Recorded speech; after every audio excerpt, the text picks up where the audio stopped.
এজন প্ৰকৃতিপ্ৰেমী ব্যক্তি বহু সময়ত তেওঁ জীৱ-জন্তু চৰাই চিৰিকটিৰ সংৰক্ষণ কৰাৰ লগতে জীৱ-জন্তুক মৰম কৰা পৰিলক্ষিত হৈছে। ঠিক একেদৰে তেওঁ নিজৰ পুখুৰীত মাছৰ নিৰক্ষৰ কৰা পৰিলক্ষিত হয়। হাতত কাছলৈ বনলৈ গৈছে এইজন ব্যক্তি। পুখুৰীত মাছৰ সৈতে কৰিছে খেল। জীৱ-জন্তুক অত্যন্ত ভাল পোৱা এজন জনপ্ৰতিনিধি। বিটিআৰ চৰকাৰৰ বিজনী সমষ্টিৰ মানক চেৰফাং সমষ্টিৰ পাৰিষদ ধনঞ্জয় বসুমতাৰী। চিৰাং জিলাৰ পানবাৰীত বসবাস কৰা ধনঞ্জয় বসুমতাৰীক জীৱ-জন্তু আৰু চৰাই চিৰিকটিৰ প্ৰতি থকা আনুগত্য ভালপোৱাই দৃষ্টি আকৰ্ষণ কৰিছে বহুতৰে। কেতিয়াবা যদি দুষ্প্ৰাপ্য প্ৰাণী উদ্ধাৰ কৰি এৰি দিছে মানাহ ৰাষ্ট্ৰীয় উদ্যানত, আন কেতিয়াবা কাছ। সম্প্ৰতি ইএমগৰাকীয়ে আৰম্ভ কৰিছে মৎস্য পালন।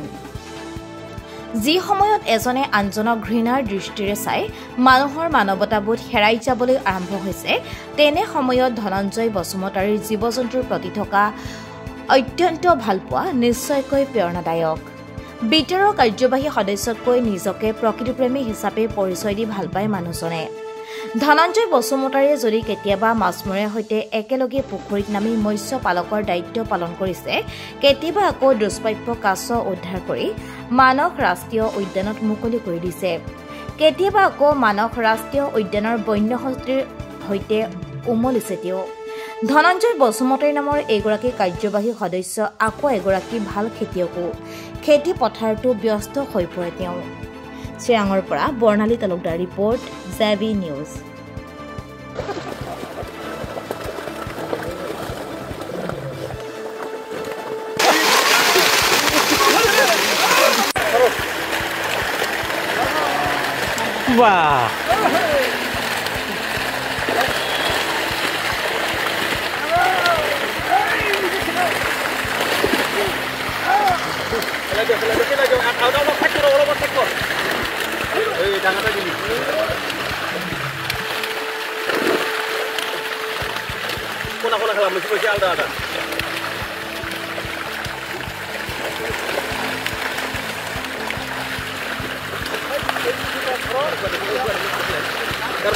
ইএম ছাৰৰ পুখুৰীত এনেকুৱা মাছ আপোনালোকে চালে আচৰিত খাব যে আমি আজি চাবলৈ আহিছোঁ মাছ। আজি মাছবিলাক চেক কৰি আছে কি কি মাছ আছে। মাছৰ লগত মানুহে থাকিব নোৱাৰা অৱস্থা হৈছে। এনেকুৱা যেন লাগিছে বিটিচিত এনেকুৱা প্ৰথম আমি মাছ চালোঁ। এনেকুৱা ফিচাৰীত মাছ বিটিচিত নাই যেন লাগে।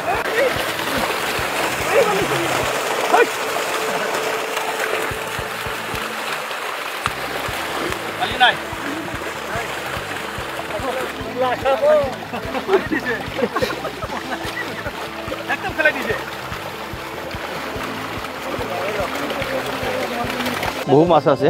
আমি চালোঁ প্ৰায় 5 কেজি 6 কেজি ৰৌ আছে। এই মাছটো কেনেকৈ বনালে, কিমান দিনত? আমি চালোঁ প্ৰায় 5 কেজি 6 কেজি ৰৌ আছে। এই মাছটো কেনেকৈ বনালে, কিমান দিনত হ'ল? এইটো 4 বছৰ কাছাকাছি হ'ল মাছ।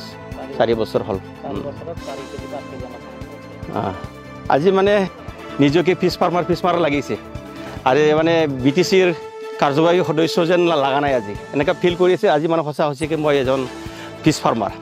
একেলগে চব মানে জালুৱাসকলৰ লগত দিনটা আজি মই মাছ মাৰিলোঁ। খুব ভাল লাগিছে।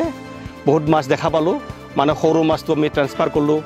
2-3 জেগাত আমি দিব পাৰিলোঁ যাতে সোনকালকৈ ডাঙৰ হয়। যাতে এটা পুখুৰীত ৰাখিলে মাছটো ডাঙৰ নহয়, সেইটো আকৌ ট্ৰেন্সফাৰ কৰি থাকিব লাগে। সেইটোৰ কাৰণে আমি বহুত মাছ আজি ট্ৰেন্সফাৰ কৰিলোঁ। আমি দেখিবলৈ পাইছোঁ আপুনি জংঘলৰ লগত জড়িত আৰু প্ৰায় মাছৰ লগতো জড়িত। অকল মাছ নহয়, অকল জংঘল নহয়, সেইটো আজিৰ কথা নহয়। মোৰ আচলতে আজি বহু বছৰৰ পৰা জংঘলৰ লগতো এটা সম্পৰ্ক আছে আৰু এজ এ ফিছ ফাৰ্মাৰ হিচাপে নিজকে মানে এটা নিষ্ঠাবান মানে কৰ্মী হিচাপে বা জালুৱা বা মাছ মাৰা হিচাপে মই নিজকে ভাবোঁ। মাছবিলাক যে মাৰিলে কিন্তু মাছবিলাক আপুনি বিক্ৰী নকৰিলে, আকৌ এৰি দিলে, এইটো কাৰণটো? এতিয়াতো মাছৰ বজাৰ নাই নহয়। সেইটো আমি উৰুগাত, যিটো মানে উৰুগা মাঘ বিহু হয়, মাঘ বিহুত আমি মানে পেপাৰৰ এডভাৰটাইজ কৰি পেলাই আমি বিক্ৰী কৰিম ইয়াৰ পৰাই। বিটিআৰ অঞ্চলৰ ৰাইজক অনুৰোধ কৰিম যে মই নিজেই প্ৰমাণ পাইছোঁ সঁচা সঁচিকেই মাছ পুহি পেলাই, মাছ পোহাৰ পাছতো যদি এজন মানে মহান ব্যক্তি নাইবা এজন মানে টকাৰ মালিক বা সম্পত্তিৰ মালিক হ'ব পাৰে বা বহুত টকা উপাৰ্জন কৰিব পাৰে, সেই বস্তুটো একদম প্ৰমাণ হৈ গৈছে।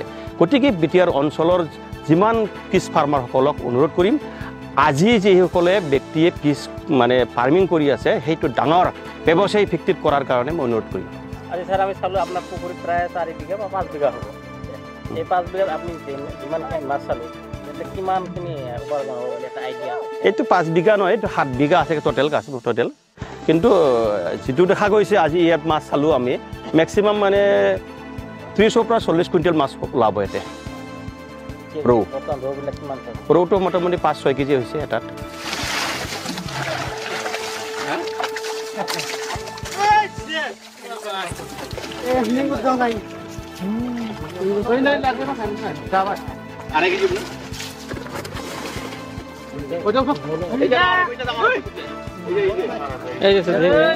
কি খাইছে